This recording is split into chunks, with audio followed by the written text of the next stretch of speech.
அகம் அறிவோமா குழுவினருக்கு கோவிந்தராஜ் சுப்பிரமணியின் அன்பான வணக்கங்கள். இன்றைய தலைப்பு ஜோதிடம். முதலில் ஜோதிடத்தில் உள்ள சில அடிப்படை விஷயங்களை பற்றி தெரிந்து கொள்வோம். ஜாதகத்தில் ராசி கட்டம் என்று ஒன்று அமைப்பார்கள். இது ராசி மண்டலம். இந்த உலகத்தையே ஒரு மண்டலமாக்கி, அதாவது பிரபஞ்சத்தையே ஒரு மண்டலமாக்கி அதை 360 பாகைகளாக பிரிப்பார்கள். ஒவ்வொரு ராசி மண்டலத்தையும் 30 பாகைகளாக பிரித்தார்கள். முதல் ராசி மண்டலத்துக்கு மேசம் என்று, ரிஷபம், மிதுனம், கடகம், சிம்மம், கன்னி, துலாம், விருச்சகம், தனுசு, மகரம், கும்பம், மீனம் என்று 12 ராசி மண்டலங்களாக பிரித்தார்கள். ஒவ்வொரு ராசியும் 30 பாகைகள் அடங்கியது. இந்த பிரபஞ்சத்தில் அநேக கோள்கள் இருந்தாலும் பூமியின் மீது தாக்கத்தை ஏற்படுத்தும் கோள்களை கணக்கிட்டு ராசி மண்டலத்தில் எந்தெந்த ராசிகளில் அவை நிற்கின்றன என்பதை கணக்கிட்டு வகுத்தார்கள். அப்படி வகுக்கப்பட்ட கோள்களில் எண்ணிக்கை ஆரம்ப காலகட்டங்களில் 7 இருந்தது. ராகு, கேது என்பது நிழல் கிரகங்கள். இவை பிற்காலங்களில் சேர்க்கப்பட்டவை என்று சாஸ்திரங்கள் சொல்கின்றன. சூரியன், சந்திரன், செவ்வாய், புதன், சுக்கிரன், குரு, சனி ஆகிய 7 கிரகங்களுடன் ராகு, கேது என்ற நிழல் கிரகங்களையும் சேர்த்து மொத்தம் 9 கிரகங்கள் பூமியின் மீது அதிக தாக்கம் ஏற்படுத்துகிறது என்று வகுத்து அவற்றை ராசி மண்டலத்துக்குள் அடைத்தார்கள். அதேபோல சந்திரன் சம்பந்தப்பட்டு பூமியின் மீது ஆதிக்கம் செலுத்தும் 27 நட்சத்திரங்களை வகுத்தார்கள். ஜோதிடத்தில் மொத்தம் 27 நட்சத்திரங்கள். சந்திரன் எந்த நட்சத்திரத்துடன் தொடர்பு கொள்கிறதோ அந்த நட்சத்திரம்தான் அன்றைய தினத்தில் இருக்கும். உதாரணமாக, இன்று சந்திரன் உத்தரட்டாதி நட்சத்திரத்தில் இருக்கிறது என்றால் அன்றைக்கு உத்தரட்டாதி நட்சத்திரம். அன்று பிறக்கும் குழந்தைகளுக்கு எல்லாம் சந்திரன் எவ்வளவு காலம் உத்தரட்டாதி நட்சத்திரத்தில் இருக்கிறதோ அதுவரை அவர்களுக்கு உத்தரட்டாதி நட்சத்திரம்தான். 27 நட்சத்திரங்களையும் ராசி மண்டலத்துக்குள் கொண்டு வந்தார்கள். ஒவ்வொரு நட்சத்திரத்தையும் 4 பிரிவாக பிரித்தார்கள். ஒவ்வொரு பிரிவுக்கும் ஒரு பாதம் என்றார்கள். ஆக ஒரு நட்சத்திரம் 4 பாதங்களை கொண்டது. ஒவ்வொரு ராசி கட்டத்திலும் 9 நட்சத்திர பாதங்கள் இருக்கும். ஒரு நட்சத்திரத்தை 4 பாகங்களாக பிரிக்கும்போது 27 நட்சத்திரங்களையும் 4 பாகங்களாக பிரித்தால் மொத்தம் 108 பாகங்களாக ஆகும். இந்த 108 பாகங்களை 12 ராசி கட்டத்துக்கு சமமாக பகிர்ந்தார்கள். ஆக ஒவ்வொரு ராசி கட்டத்துக்கும் 9 பாதங்கள் வரும். ஜோதிடத்தில் மொத்தம் 9 கிரகம். இந்த 27 நட்சத்திரங்களை இந்த 9 கிரகங்களுக்கு பிரித்தார்கள். ஒவ்வொரு கிரகத்துக்கும் 3 நட்சத்திரங்கள். ஆக 27 நட்சத்திரங்கள். சூரியனுக்கு கிருத்திகை, உத்திரம், உத்தரட்டாதி நட்சத்திரங்கள். இந்த நட்சத்திரத்தில் பிறப்பவர்களுக்கு முதலில் சூரிய திசையே ஆரம்பிக்கும். சந்திரனுக்கு ரோகிணி, ஹஸ்தம், திருவோணம். இந்த நட்சத்திரத்தில் பிறப்பவர்களுக்கு முதலில் சந்திர திசை ஆரம்பிக்கும். அடுத்ததாக செவ்வாய், மிருகசீரிடம், சித்திரை, அவிட்டம். இந்த நட்சத்திரத்தில் பிறப்பவர்களுக்கு முதலில் செவ்வாய் திசை தொடங்கும். அடுத்ததாக ராகு. இந்த கிரகத்திற்கு திருவாதிரை, சுவாதி, சதயம். இந்த நட்சத்திரத்தில் பிறப்பவர்களுக்கு முதலில் ராகு திசை ஆரம்பிக்கும்.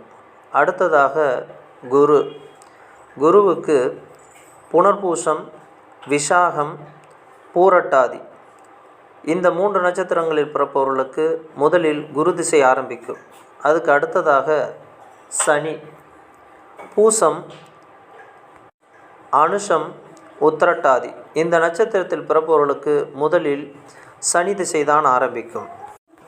அடுத்ததாக புதன் கிரகத்துக்கான நட்சத்திரம் ஆயில்யம், கேட்டை, ரேவதி. இந்த நட்சத்திரத்தில் பிறப்பவர்களுக்கு புதன் திசையே முதலில் ஆரம்பமாகும். அடுத்தது கேது திசை. அஸ்வினி,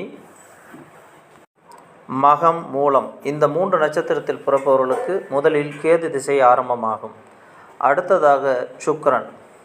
பரணி, பூரம், பூராடம்.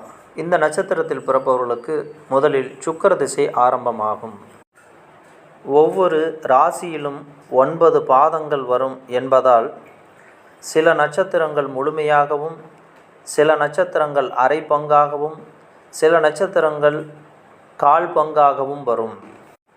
உதாரணமாக மேச ராசியில் அஸ்வினி நட்சத்திரம் முழுமையாக 4 பாதங்களும், பரணி நட்சத்திரம் முழுமையாக 4 பாதங்களும் ஆக 8 பாதங்கள்.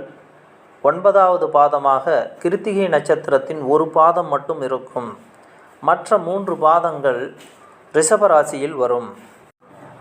ரிஷபராசியில் 4 பாதங்கள் ரோகிணி நட்சத்திரமும் 2 பாதங்கள் மிருகசீரிட நட்சத்திரமும் வரும். ஆக ரிஷபராசியில் 9 பாகங்கள். இப்படியாக மற்ற அனைத்து ராசி கட்டங்களுக்கும் நட்சத்திரங்கள் வரிசையாக 9 பாதங்களாக வரும். இதில் சூரியனுடைய நட்சத்திரங்களான கிருத்திகை, உத்திரம், உத்திரட்டாதி இவை 2 ராசிகளிலும், அதாவது மேசத்தில் 1 பாகமும், ரிஷபத்தில் 3 பாகமாகவும், சிம்மத்தில் 1 பாகமாக உத்திரம் நட்சத்திரமும், கன்னியில் 3 பாகங்களும், தனுசில் 1 பாகம் உத்திராடமும், மகரத்தில் 3 பாகம் உத்திராடமும் இருக்கும். அதுபோலவே செவ்வாயினுடைய மிருகசீரிட நட்சத்திரம், சித்திரை நட்சத்திரம், அவிட்டம் நட்சத்திரமும் 2 ராசிகளில் வரும். குருவினுடைய நட்சத்திரமான புனர்பூசம், விசாகம், பூரட்டாதி இவையும் 2 ராசிகளில் வரும். மற்ற 6 கிரகங்களின் நட்சத்திரங்களும் தான் இருக்கக்கூடிய ராசி மண்டலத்தில் முழுமையாக ஒரே ராசியிலேயே வரும். நமது வாழ்நாளில் ஒவ்வொரு கிரகமும் எவ்வளவு காலம் ஆதிக்கம் செலுத்தும் என்பதையும் வகுத்தார்கள். சூரியன் 6 வருட காலமும், சந்திரன் 10 வருட காலமும், செவ்வாய் 7 வருட காலமும், ராகு 18 வருட காலமும், குரு 16 வருட காலமும், சனி 19 வருட காலமும், புதன் 17 வருட காலமும், கேது 7 வருட காலமும், சுக்கிரன் 20 வருட காலமுமாக ஆக மொத்தம் 9 கிரகங்களும் நமது வாழ்நாளில் 120 வருடங்கள் ஆதிக்கம் செலுத்தும். இந்த ஆதிக்கம் செலுத்தக்கூடிய காலங்களை திசைகள் என்றார்கள். அதாவது சூரிய திசை, சந்திர திசை, செவ்வாய் திசை என்று வரிசைப்படுத்தி கொள்ளலாம். ஒரு நாளை 60 நாழிகையாக பிரித்தார்கள். இன்றைக்கு நாம் மணிக்கணக்கில் அதை 24 மணி நேரமாக பிரித்து கொள்கிறோம். ஒரு நாழிகை என்பது நிமிடக்கணக்கில் 24 நிமிடங்கள். 1 மணி நேரத்துக்கு 2½ நாழிகை வரும். அதேபோல் சந்திரன் 15 கலைகள் தேய்ந்து 15 கலைகள் வளரும். அதை வளர்பிறை, தேய்பிறை என்பார்கள். ஆக ஜோதிடத்தில் ஒரு திதிக்கு 2 கரணங்கள் வரும். வார நாட்களில் 7 கிழமைகளுடன் எந்தெந்த நட்சத்திரம் சேருகிறதோ அந்த நட்சத்திரத்தை பொறுத்து அன்றைய யோகம் நிர்ணயிக்கப்படும். யோகங்கள் என்பது சித்த யோகம், அமிர்த யோகம், மரண யோகம், பிரபல அரிஷ்ட யோகம் என்று 4ஆக பிரிப்பார்கள். இது நட்சத்திரமும் அன்றைய தினத்தையும் பொறுத்து மாறுபடும். தினம், அதுபோல சந்திரனுடைய திதி, அன்றைக்கு என்ன நட்சத்திரமோ அந்த நட்சத்திரம், அன்றைக்கு அந்த நட்சத்திரமும் கிழமையும் சேரக்கூடிய யோகம் என்ன, அந்த திதியில் வரும் கரணங்கள் என்ன, இவை 5ஐயும் தொகுத்தது தான் பஞ்ச அங்கம். அதனால்தான் அதை பஞ்சாங்கம் என்று கூறுகிறார்கள். இந்த 5 அங்கங்களும் சரியாக சுபமாக வரக்கூடிய காலகட்டங்களில் சிறந்த முகூர்த்தம் என்பார்கள். இந்த 5 அங்கங்களும் எல்லா காலகட்டங்களிலுமேயே சிறப்பாக அமையாது. அதனால் இதில் 3 விஷயங்கள் சிறப்பாக அமைந்தாலே முகூர்த்தத்தை முடிவு செய்வார்கள். இந்த முகூர்த்தங்கள் என்பது உயிருடன் இருப்பவர்களுக்கு நட்சத்திரத்தை பிரதானமாக கொண்டும் இறந்தவர்களுக்கு திதியை கொண்டும் விசேஷங்கள் செய்யப்படும். தெய்வங்களுக்கும் தேவதைகளுக்கும் திதியின் அடிப்படையிலும் உயர்வான தெய்வங்களுக்கு நட்சத்திரங்களின் அடிப்படையிலும் விசேஷங்கள் அல்லது வழிபாடுகள் செய்யப்படுகின்றன. 27 நட்சத்திரங்களில் எல்லா நட்சத்திரங்களும் சுப விசேஷங்கள் செய்வதற்காக ஒதுக்கப்படவில்லை. அவற்றில் ஒரு குறிப்பிட்ட நட்சத்திரங்களை தவிர்த்து மற்ற நட்சத்திரங்களில் சுப விசேஷங்கள் செய்யலாம் என்று குறிப்பிட்டிருக்கிறார்கள். சுபமான நட்சத்திரங்கள் என்று முகூர்த்தத்திற்கு வகுக்கப்பட்டாலும் அந்த நட்சத்திரங்களில் அனைத்து விதமான சுபகாரியங்களும் செய்யலாம் என்பது அல்ல. ஒரு குறிப்பிட்ட விஷயத்திற்கு சிறப்பான நட்சத்திரங்கள் என்று வகுத்திருக்கிறார்கள். அதன்படி நாள்களை குறித்து நாம் செய்யும்போது அந்த விஷயம் நமக்கு சிறப்பானதாக அமையும். வழிபாடுகளும் தோஷ பரிகாரங்களும் செய்வதற்கு நட்சத்திரமும் திதியும் மிக முக்கியம். இதுவரை ஜோதிடத்தில் உள்ள 12 ராசி கட்டம், 9 கிரகம், 27 நட்சத்திரம், ஒவ்வொரு நட்சத்திரமும் 4 பாதங்கள், ஒவ்வொரு கிரகத்துக்கும் 3 நட்சத்திரங்கள் என்று 27 நட்சத்திரங்களை 9 கிரகங்களுக்கு பிரித்தார்கள். ஒவ்வொரு கிரகத்துக்கும் உண்டான தசாபுத்தியின் கால அளவு எவ்வளவு, பஞ்சாங்கம் என்று ஏன் சொல்லப்பட்டது, பஞ்ச அங்கங்கள் என்பது என்ன, நாள், திதி, நட்சத்திரம், கரணம், யோகம் ஆகியவை பஞ்ச அங்கங்கள் என்பது பற்றி பார்த்தோம். அதேபோல 27 நட்சத்திரங்களும் முகூர்த்தத்துக்கு வருமா என்றால் அப்படி அல்ல. அதில் ஒரு குறிப்பிட்ட நட்சத்திரங்கள் மட்டுமே சுபகாரியங்கள் செய்ய ஒதுக்கப்பட்டுள்ளன என்பதை பற்றியும் பார்த்தோம். ஒரு குழந்தை பிறக்கிறது என்றால் ராசி, நட்சத்திரம், அதன் பின்பு லக்னம் என்று குறிப்பார்கள். ஒரு ராசி மண்டலம் என்பது 12 ராசி கட்டங்களை உள்ளடக்கியது. ஒரு நாள் தொடங்குகிறது என்றால் ஜோதிட அடிப்படையில் இன்று காலை சூரிய உதயம் எந்த நேரத்தில் ஆரம்பிக்கிறதோ அந்த நேரத்திலிருந்து அந்த நாள் தொடங்கும். இன்று திங்கட்கிழமை எனில் இன்று காலை 6:25க்கு சூரிய உதயம் என்று இருந்தால் இன்று காலை 6:25 தான் திங்கட்கிழமை ஆரம்பம். ஒரு நாளில் 12 லக்னங்கள் வேலை செய்யும். சூரியன் எந்த ராசியில் இருக்கிறதோ அந்த ராசியிலிருந்து அன்றைய லக்னம் ஆரம்பிக்கும். நாம் தமிழ் மாதங்களான சித்திரை, வைகாசி என்று 12 மாதங்களை கூறுகிறோம் அல்லவா? அந்த 12 மாதங்கள் ஆரம்பிக்கும்போது சூரியன் ஒரு ராசியிலிருந்து அடுத்த ராசிக்கு மாறும். சித்திரை மாதத்தின் முதல் தேதியில் சூரியன் மேச ராசிக்குள் வரும். சித்திரை முடிந்து வைகாசி மாதம் ஆரம்பிக்கும்போது சூரியன் மேச ராசியில் இருந்து ரிஷப ராசிக்கு மாறும். சூரியன் ஒரு நாளைக்கு தோராயமாக ஒரு ராசியில் 1 டிகிரி நகரும். சூரியன் எந்த ராசியில் இருக்கிறதோ அந்த ராசிக்குண்டான மாதம்தான் நமது தமிழ் மாதம். சூரியன் மேசராசியில் இருந்தால் சித்திரை, ரிஷபராசியில் இருந்தால் வைகாசி, மிதுன ராசியில் இருந்தால் ஆனி, கடக ராசியில் இருந்தால் ஆடி என்று அப்படியே ஒவ்வொரு மாதத்திற்கும் வரிசைப்படுத்தி கொண்டே செல்லலாம். ஆகவே லக்னம் என்பது சித்திரை மாதம் என்றால் சித்திரை மாதத்தில் சூரியன் மேசத்தில் இருப்பதால் அந்த மாதம் முழுவதும் மேச ராசியில் லக்னம் ஆரம்பிக்கும். அதுவே ஆடி மாதமாக இருந்தால் அந்த மாதத்தில் கடகத்திலிருந்து லக்னம் ஆரம்பிக்கும். சூரியன் ஒரு ராசியில் ஒரு நாளைக்கு 1 டிகிரி நகரும்போது அடுத்த நாள் சூரியன் அந்த ராசியில் 2வது டிகிரியில் இருக்கும். இப்படி மாத முடிவில் சூரியன் 30வது டிகிரிக்கு வந்துவிடும். அப்பொழுது லக்னம் முழுமையாக இருக்காது. தினமும் 12 லக்னங்கள் மாறும்.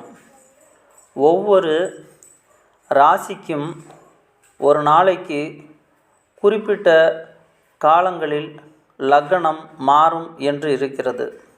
அதை தோராயமாக 2 மணி நேரம் என்பார்கள். 2 × 12 ஆக மொத்தம் 24 மணி நேரம். ஆக 24 மணி நேரத்தில் 12 லக்னங்கள் மாறும். இதில் ஒவ்வொரு ராசியில் லக்ன அளவு ஒரு 5 நிமிடம் 10 நிமிடம் கூடியும் குறைந்தும் வரும். குழந்தை காலையில் பிறக்கிறதென்றால் சூரியன் உதயமான லக்னத்திலிருந்து எத்தனை மணி நேரம் கழித்து வேறு லக்னம் விழுகிறதோ அந்த லக்னம் அவர்களுக்கு பிறப்பு லக்னமாக வரும். ஆக லக்னம் என்பது மாறிக்கொண்டே இருக்கும். ஒரு நாளில் பல குழந்தைகள் பிறந்தாலும் லக்னம் மாறிக்கொண்டே இருப்பதால் அதை கொண்டு கணக்கிடும்போது பலன்களும் மாறிக்கொண்டே வரும். எல்லோருக்கும் ஒரே மாதிரியான பலன் வராது. ஒருவருடைய ஜாதகத்தை நாம் பார்த்து பலன் சொல்ல வேண்டுமானால்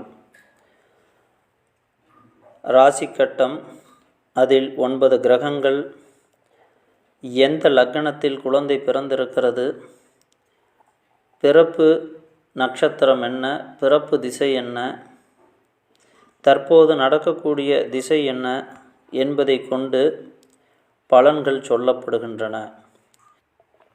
ஜோதிடம் என்பது இந்த ஒரு வழிமுறையை பின்பற்றி தான் சொல்லப்படுகிறதா என்றால் அப்படி இல்லை. ஜாதகம் இல்லாதவர்களுக்கு தற்போது இருக்கும் கிரக நிலையை கொண்டு ஜோதிடம் பார்ப்பார்கள். அதற்கு பிரசன்ன ஜோதிடம் என்று பெயர்.